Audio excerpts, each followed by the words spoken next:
안녕하세요. 건강에 관한 이야기 하나하나 풀어보는 정의안의 건강 톡톡.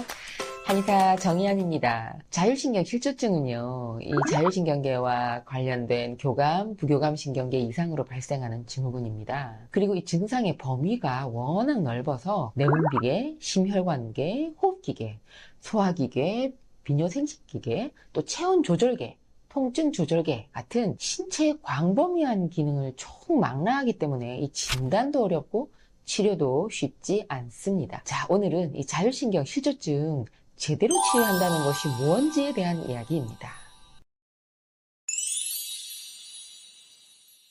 나무를 볼 것이 아니라 숲을 봐야 한다. 자율신경 기능에 문제가 있는 것으로 추정되기는 하는데 이 광범위한 증상들을 모두 검사해서 전체 상태를 파악하기는 쉽지 않습니다. 나무만 들여다보고 있다 보면 숲 전체를 알 수 없는 것처럼 말이죠. 그런데 요즘 다양하고 과학적인 여러 가지 유형의 자율신경 검사를 할 수 있게 됐고요. 한의원 진료도 이런 각종 검사 데이터를 기반으로 진찰을 합니다. 진찰할 때는 물론 환자의 안색도 살피고 병세에 대해서 자세하게 듣고요. 또 상세히 이 병증을 질문하고 진맥하는 한방 고유의 진찰 방법도 물론 있습니다. 그런데 아직도 자율신경 실조증 치료를 받기는 했는데 제대로 효과를 보지 못하고 있다는 분 많습니다. 그리고 당장 급한 치료만 하다가 보니까 자꾸 시간만 지체가 되고 있다는 분도 많고요. 또 어떤 분은 계속 좋아졌다 안 좋아졌다 이렇게 계속 반복하고 있다는 분들도 워낙 많다 보니까 어떻게 해야지 제대로 치료가 되는 건지 굉장히 답답하다. 결국은 치료가 안 되는 거 아닌가 이렇게 생각을 한다는 분들이 많더라고요.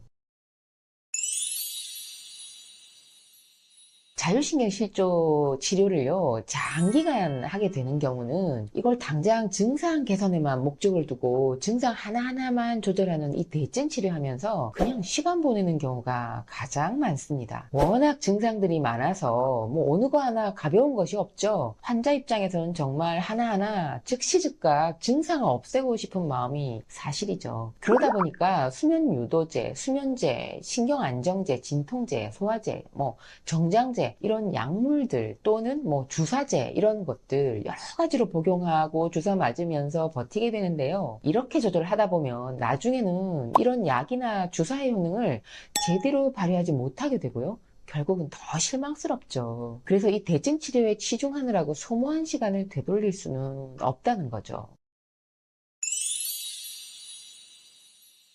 그렇다고 원인 치료만 하는 것도 답은 아닙니다. 지금 당장 밥을 못 먹겠고 밤에 잠을 못 자는 날이 너무 많아지고 어지러워서 앉아있지도 못하고 가슴에 이렇게 열이 쌓여가지고 숨도 못 쉬는데 이 환자에게 그냥 원인 치료 중이니까 몸이 회복되는데 시간이 많이 걸리니 몸을 괴롭히고 있는 이런 증상들을 원인 치료 될 때까지 그냥 참고만 지내라고 할 수는 없잖아요. 당장 힘든 증상들이 전혀 해결되지 않은 채로 그냥 시간이 흐르면 환자들은 우울하고 불안하고 긴장되고 그래서 치료를 쉽게 포기하게 됩니다. 원인 치료에 치중하는 것이 원칙적으로 맞기는 한데요. 치료를 단계적으로 밟아서 점점 호전 반응이 오게 하기 위해서는 근본적인 원인 치료와 함께 당장 증상 완화시켜 줄 수 있는 대증 치료 동시에 진행하는 경우가 많은 것도 그런 이유입니다.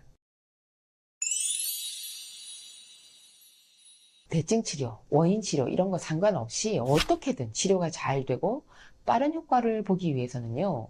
전제 조건이 있습니다. 치료를 받아들일 몸의 조건이 좋아야 됩니다. 집을 지을 때 우리가 집안의 조건과 토양의 모양이 좋아야 그리고 기초공사가 튼튼해야 좋은 집을 지을 수가 있잖아요. 치료를 해보면 확실히요. 나이도 젊고 주변 상황도 좋아서 빨리 나을 것 같은 조건인데도 막상 치료를 시작해보면 좋아졌다, 나빠졌다 반복을 하거나 아니면 좀처럼 호전 반응이 나타나지 않는 경우도 있습니다. 그래서 면역력, 기초 체력, 생활 습관 이런 게 너무 심하게 나빠서 몸 상태가 엉망이면 나이가 젊어도 치료 효과가 떨어집니다. 검사를 해봤을 때 이 상열 하한, 상체와 얼굴로는 열이 뜨고요. 하체와 복부와 손발은 냉한 이런 상열 하한 상태가 굉장히 심한 경우에 치료를 통해서 상하, 순환을 바로 잡는 것이 순서고요. 또 그 상열 하한을 바로 잡은 상태를 지속적으로 유지할 수 있도록 하는 과정도 필수입니다. 그래야 대증 치료든 원인 치료든 치료 효과가 빨라지고요. 치료 효과가 오래 유지될 수가 있는 거죠. 그럼 재발하지 않으려면 어떻게 해야 할까요? 자율신경 실조는 이 치료의 속도나 효과 면에서도 몸의 구조와 컨디션, 그리고 면역력, 원기를 회복하는 기초 치료가 치료의 효율을 좌우하고요. 또 재발도 예방할 수 있는 방법입니다. 특히 이 배우자나 가족과의 갈등으로 인한 이 스트레스로 유발된 자율신경 실조는 치료가 끝난 뒤에도 이 상황이 바뀔 수가 없는 경우잖아요. 이런 경우는 이 치료 과정을 통해서 회복된 신체의 이 수승 화강 상태를 잘 유지하는 것이 중요합니다. 자율신경 실조가 재발되는 것은 수승 화강 상태가 다시 무너졌을 때 발생하기 때문이죠. 그래서 저는 이 치료를 완전히 마무리한 환자라 하더라도 일정 간격을 두고 정기 검진을 위해 진찰 받으러 오게 하고 있습니다. 몸의 상태를 잘 유지하고 있는지 여부를 확인하기 위해서인데요. 환자 입장에서는 이렇게 정기 점검을 주기적으로 받으면서 본인의 몸과 마음을 그리고 또 정신을 다시 한번 돌아볼 수 있는 계기가 되어서 좋고요. 오늘 영상은 자율신경 실조 재발되지 않으려면 어떻게 해야 할지를 살펴봤는데요. 첫 번째, 나무를 볼 것이 아니라 숲 전체를 봐야 한다. 두 번째, 대증 치료냐 원인 치료냐 그 한계가 있다는 거. 세 번째, 기초가 튼튼해야 치료도 잘 된다는 점. 네 번째, 재발하지 않으려면 이런 내용으로 살펴봤습니다. 자, 오늘 영상 보신 분들, 자율신경 실조로 고생하시는 분들, 그리고 환자 가족분들께 오늘 영상 도움 되셨으면 좋겠습니다.